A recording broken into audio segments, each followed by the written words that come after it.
हमारा exercise set chapter का first exercise में था। आज मैंने जैसे कि आपको कहा था कि हम टाइप्स ऑफ सेट देखेंगे। टाइप्स ऑफ सेट में देखिए mainly there are 4 to 5 types, मतलब ऐसे तो टाइप बहुत है लेकिन ये जो है ये हमें पढ़ने हैं। तो इसमें क्या है, ये जो 4 टाइप्स है इसमें आता है सबसे पहले singleton, null matrix, sorry singleton set, null set, और इसको हम एम्प्टी सेट भी बोलते हैं या 5 सेट भी बोलते हैं। फिर आता है इनफाइनाइट सेट और फाइनाइट सेट। अब ये जो है इनके नाम में ही पूरा इनका हिस्ट्री आ जाता है। देखिए सिंगलटन मतलब जिसमें सिर्फ सिंगल एलिमेंट हो, सिर्फ एक ही एलिमेंट हो, ऐसा। फॉर एग्जाम्पल मेरे राइट हैंड का थंब, मेरे राइट हैंड के 4-5 थंब है नहीं, एक ही थंब है, दैट इज सिंगलटन। ठीक है, मेरे राइट हैंड का इंडेक्स फिंगर एक ही है। अगर हम उसी को अगर कहें the set of all thumbs, तो कौन से थंब होते हैं? राइट हैंड वाला होता है, लेफ्ट हैंड वाला होता है, राइट लेग वाला होता है, लेफ्ट लेग वाला होता है। वैसे 3-4 उसमें बढ़ जाएंगे एलिमेंट्स। ठीक है, लेकिन अगर उसमें मैं मेंशन करूँ कि थंब ऑफ राइट हैंड, तो वो एक ही आएगा। ठीक है, वो हो गया सिंगलटन। जैसे हमने कल ही एक एग्जांपल सॉल्व किया था इवन प्राइम नंबर वाला। तो which number is even prime number? 2।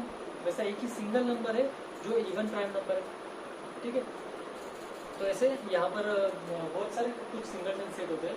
Singleton set मतलब क्या? A set consisting a single element is called singleton set. जिसमें सिर्फ एक ही एलिमेंट हो वो होता है सिंगलटन सेट। अब उसके बाद में का जो है सिंगल, एक में सिंगलटन, दूसरे में जीरो, एम्प्टी और नल सेट। मतलब उसमें कोई भी एलिमेंट नहीं है, उसमें जीरो एलिमेंट नहीं। वो जीरो वर्ड आप जब उसमें यूज करते हो तो उसमें जीरो नंबर है ऐसे आप बोल रहे हो, तो उसमें जीरो नंबर नहीं, उसमें कोई भी एलिमेंट नहीं है, कुछ नहीं है उसमें। ठीक है, कुछ नहीं का मतलब क्या है? इट इज एम्प्टी और नल सेट। अगर आप कहोगे उसमें जीरो एलिमेंट है तो उसमें क्या हो गया? वो zero as a element count किया जा सकता है किसी भी, मतलब हम जैसे कहें कि हमारी भाषा है, हम जैसे उसका मीनिंग निकालना चाहे वैसे निकलता है, वैसे यहाँ पर भी है। अगर आप कहोगे कि उस सेट में जीरो एलिमेंट है तो zero as a element count किया जा सकता है। तो आपको क्या करना है, क्या कहना है कि उस सेट में एक भी एलिमेंट नहीं है, उस सेट में कोई एलिमेंट नहीं है, इसलिए वो सेट जो है वो बन गया नल सेट और एम्प्टी सेट। समझ में आया? तो देखिए नल सेट की डेफिनेशन और एम्प्टी सेट की। If there is not a single element in the set, not a single, एक भी नहीं चाहिए, which satisfies the given condition, then it is called as null set। मतलब जो हमें given condition है वो given condition satisfy करने वाला उसमें कोई एलिमेंट है ही नहीं। जैसे फॉर एग्जांपल अगर मैं लूँ एक एग्जांपल, ये सपोज यहाँ पर ये सिंगलटन का एक सर्कल ले लिया आपने इवन प्राइम वाला, तो मैंने बी एक सेट लूंगा मैं यहाँ पे। B is the set of element of numbers of natural number. B is the set of natural number in between 4 and 5। 4 और 5 के बीच में कितने नेचुरल नंबर्स है? एक भी नहीं। नेचुरल नंबर बोल रहा हूँ मैं ना फ्रैक्शन की बात कर रहा हूँ। ठीक है, फ्रैक्शन की बात नहीं कर रहा मैं क्या बोल रहा हूँ? Natural number. नेचुरल नंबर 4 के बाद आता है 5। ठीक है, 5 से पहले आता है 4। तो इनके इन बिटवीन कोई नंबर है क्या? तो नहीं। तो ये जो आ गया, ये जो सेट होगा ये सेट हो गया नल सेट। इसको ऐसे डिफाइन करते हैं, ठीक, ये एम्प्टी सेट, या इसको फाई इस सिंबल से भी इंडिकेट करते हैं। ठीक है, तो इसको कैसे रीड किया जाता है? फाई, PHY, फाई, नॉट पाई। पाई अलग है, वो 3.14 वाला पाई अलग है, ये फाई है, PHY। ठीक है, कुछ बच्चे इसका F को I भी लिख देते हैं, वो स्पेलिंग है, स्पेलिंग देखिए यहाँ पर PHI, फाई। किसका है ये? फाई क्या करता है? इसको ये जो सिंबल है उस सिंबल को रीड करना कैसे? तो फाई रीड करना है। ये हो गया एम्प्टी और नल से। अब है फाइनाइट एंड इनफाइनाइट, ये दोनों एक दूसरे के अपोजिट है। इनके नाम में ही समझ में आ जाता होगा आपको। फाइनाइट मतलब जिसमें लिमिटेड एडिशन है, इनफाइनाइट मतलब उसमें कितना भी भरा हुआ है। फॉर एग्जाम्पल ये वर्ल्ड जो यूनिवर्स है, वो यूनिवर्स कितने किलोमीटर तक फैला है? कुछ बता सकते हैं हम? कुछ काउंट कर सकते हैं? नहीं, हम कुछ भी काउंट नहीं कर सकते। या अगर आपको पूछा गया कि मेरा ये पेन है, इस पेन के नीब पे कितने अमीबा होंगे, कितने बैक्टीरियाज होंगे, काउंट कर पाओगे आप? नहीं। ठीक है।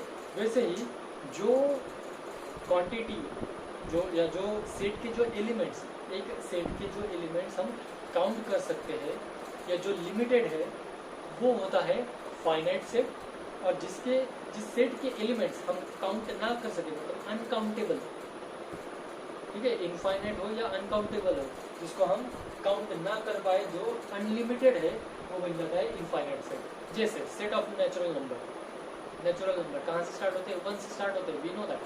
1 के बाद 2 के बाद 3 4 5 6 7 8 9 10, कहाँ तक जाएगा ये? कहीं तक भी जाए, हमें क्या उससे लेना देना? एंड नंबर पता है कि आपको? नहीं पता। क्यों नहीं पता? क्योंकि वो जो नंबर्स है natural number, those numbers are unlimited, uncountable. Unlimited uncountable, हम काउंट नहीं कर सकते इतने नंबर है उसमें, दैट्स व्हाई वो बन जाता है इनफाइनाइट सेट। फाइनाइट सेट अगर मुझे कहना है तो फाइनाइट सेट क्या हो सकता है? मुझे 1 से 10 के परफेक्ट स्क्वायर चाहिए, 1 से 10 वाले नंबर के परफेक्ट स्क्वायर चाहिए। तो 1 से 10 वाला कहाँ ना, मैंने आपको वो बाउंड्री बाउंड करके दी, 1 से 10 वाले नेचुरल नंबर का मुझे स्क्वायर चाहिए। तो हम क्या करेंगे, उसमें जो परफेक्ट हमें लिमिटेड है, लिमिटेड एडिशन, जैसे मोबाइल फोन्स भी निकलते हैं, limited edition. What is the meaning of limited edition? ये बहुत कम टाइम पीरियड के लिए होता है, ठीक है। और ऐसे निकलने वाले मार्केट में आने वाले मोबाइल क्या होते हैं, वो कभी भी आपको मार्केट में अवेलेबल हो सकते हैं, लेकिन एक लिमिटेड एडिशन, जैसे लैम्बोर्गिनी लिमिटेड एडिशन है, ठीक है, ब्लैक कार्बन, वो उसी टाइम के लिए वो सिर्फ वहाँ पर फिर बनी थी, ठीक है। और उसके बाद क्या हुआ, वो उस पर्टिकुलर सीरीज का प्रोडक्शन उन्होंने बंद कर दिया, फिर वो उनकी जो उनका बेसिक मॉडल होता है वैसे बनाने लगे, ठीक है। सो लीनियर मतलब जो फाइनाइट है, जो लिमिटेड है, उसको हम कहेंगे फाइनाइट सेट, और जो इनफाइनाइट है, इसका मतलब क्या हुआ, जो अनलिमिटेड है, अनकाउंटेबल है, उसको कहेंगे हम फाइनाइट सेट। अब यहाँ पर फाइनाइट सेट के एग्जांपल क्या क्या हो सकते हैं? कुछ भी हो सकते हैं, जैसे मंथ्स इन ईयर, एक ईयर में मंथ हो गए, या एक मंथ में डेट्स हो गई, या एक वीक के जो वीक डेज होते हैं वो वीक डेज हो गए, ठीक है।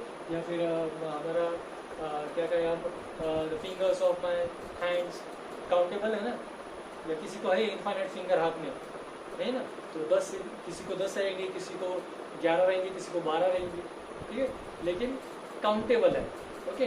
तो वो हो गया हमारा फाइनाइट सेट। देन इनफाइनाइट में फिर क्या आएगा?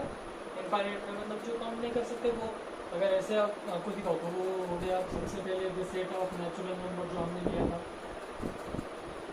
फिर set of natural number which is denoted by n, set of whole numbers which is denoted by w, set of integers का हुआ, इंटीजर्स को दो नंबर से हम दो अल्फ़ाबेट से डिनोट करते हैं, या तो i से उनको डिनोट किया जाता है या तो z से। फिर जो हमारे रैशनल नंबर होते हैं, रैशनल नंबर्स को हम डिनोट करते हैं कैपिटल लेटर q से। ये हो गया हमारे टाइप्स ऑफ सेट, जिसमें 4 मेन टाइप्स है। क्या है? पहला है हमारा सिंगल टाइप, जिसमें सिर्फ एक ही एलिमेंट होता है। दूसरा है एम्प्टी और नल सेट, जिसमें कोई एलिमेंट नहीं होता। मैंने 0 एलिमेंट वर्ड नहीं यूज़ किया, मैंने क्या यूज़ किया? कोई भी एलिमेंट उसमें नहीं होता है। थर्ड आया फाइनाइट सेट मतलब जिसमें लिमिटेड काउंटेबल एलिमेंट होते हैं। और चौथा आया इनफाइनाइट सेट, जिसमें मतलब अनकाउंटेबल अनलिमिटेड नंबर्स या अनलिमिटेड एलिमेंट्स होते हैं, उसको हम यहाँ पर फिर इनफाइनाइट सेट कहते हैं, ठीक है। ये समझ में आया। अब इसके बाद में हमारे पास equal set means what? When we are dealing with 2 sets, जब हम 2 अलग अलग सेट के साथ डीलिंग करते हैं। सपोज ये है एक सेट ए और ये है एक set B. When all the elements, मैं क्या कर रहा हूँ देखो, अच्छे से याद रखो। When all the elements from set A are lies in the set B, मतलब सेट ए का हर एक एलिमेंट सेट बी के रिस्पेक्टिव एलिमेंट के साथ अगर मैच करता है तो वो बन जाते हैं इक्वल एलिमेंट्स या इक्वल सेट्स, ठीक है।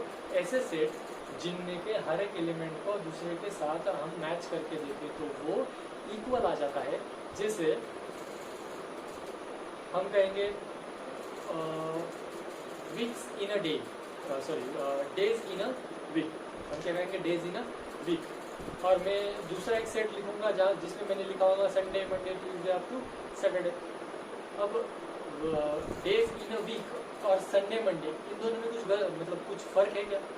नहीं, हर एक एलिमेंट, यहाँ पे संडे है यहाँ भी संडे आएगा, फिर मंडे ट्यूसडे सैटरडे, यहाँ पर दोनों के दोनों सेट के एलिमेंट्स इक्वल आएंगे। इसका एक और एग्जांपल मैं आपको बताऊँ तो आपके मोबाइल होते हैं घर में, किसी को आईफोन 10X चाहिए था, अब इसने 10X लिया तो आपके छोटे भाई को भी लगा नहीं मुझे भी 10X चाहिए, तो दोनों ने 10X लाना मतलब क्या?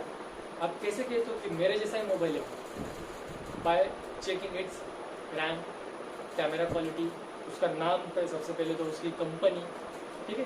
तो ये सारे फीचर्स जब आप एक मोबाइल के दूसरे मोबाइल के साथ मैच करते हो, वो सारे के सारे फीचर्स जब इक्वल आते हैं तब हम उन दोनों मोबाइल को एक सेम मोबाइल कहते हैं या इक्वल मोबाइल कहते हैं, करेक्ट। वैसा ही सेट में होता है, एक सेट के सारे एलिमेंट्स दूसरे सेट के सारे एलिमेंट्स के साथ अगर मेल खाते हो, अगर वो सेम एलिमेंट्स हो, तो उसे कहा जाता है, उन दो सेट्स को कहा जाता है इक्वल सेट।